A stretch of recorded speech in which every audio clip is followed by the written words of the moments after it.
You see, finding purpose can be a really daunting task, especially if we do not go about it the right way. This is not me laying claim to having cracked every code. This is just me saying that there are certain things that we can do that can help make our search for meaning, our search for purpose a lot easier. um, there are two classes of people who find it pretty difficult, in defining what the purpose or the reason for their existence really is. And these two people, or these two classes of people rather, are people who are pretty skilled or gifted in quite a number of things, people who have multiple talents, people who can do a few things easily. And the other set of people are those who think that they are not gifted or skilled at all in anything. I do not believe that this is true. I feel and believe that there's something special that has been deposited in every one of us. We just really need to dig deep. Finding purpose is pretty important. Actually, as far as I'm concerned, the second most important thing in all of our human experience and existence. You might be wondering, what then is the most important thing? For me, the most important thing is the realization that you are, in fact, life or the universe, as it were, itself. And what exactly do I mean by this? I'm going to use a simple analogy.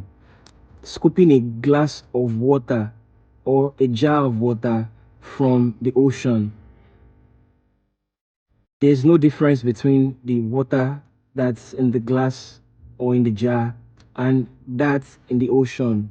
The only difference is the volume, right? And if I'm going to equate this to what I've just said, the ocean serves as life itself for the universe. The jar or the glass serves as our body or the ego as we know it to be, our identity here in the physical plane. And the water in the glass or in the jar serves as our life, which is a part of the entire universe, and in fact, the universe itself. I believe this is pretty straightforward. Um, if you have more questions, I'll be here to, take or communicate with you. I really want to hear what you think. So I quickly want to brush through a few things that I believe can help us, find purpose in life, in our existence. Yeah. First off, I think you need to define what success is to you personally.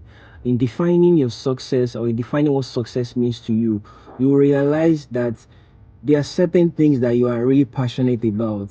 Whatever way it's whatever thing or whatever skill is required for you to attain that which you define as success to you is more often than not what your purpose really is. So find a way to define what success really means to you personally. Once you're able to do this, you are one step close to this, finding what your real purpose is. Knowing what your temperament really is. There are four predominant temperaments that every one of us belong to. You are either melancholic, phlegmatic, sanguine, or choleric.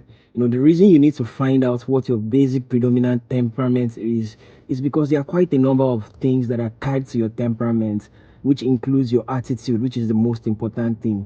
I was reading a book by Dennis Kim Pickenbrough, What Makes the Great Great, and there he wrote about how the human potential is equal to your inborn attributes plus your your mental attitude multiplied by your acquired attributes. Now, your mental attributes or your mental attitude is very much important, and it's one thing that you are in control of. If you know what your temperaments really is, or what the combination of your temperaments really are, you will be able to know what your attitude really is, and you'll be able to work towards it. Where needs to be corrected, you will know how to go about this.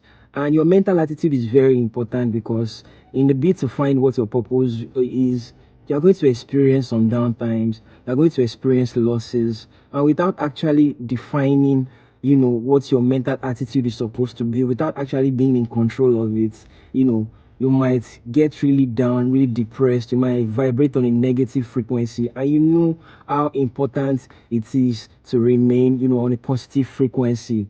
Um, you need a lot of patience. You need to give yourself a lot of grace because you'll be trying out quite a number of things, especially for people who are pretty skilled in quite a number of things. And if you are not patient, you might just give up when you are almost figuring out what it is that you're supposed to do.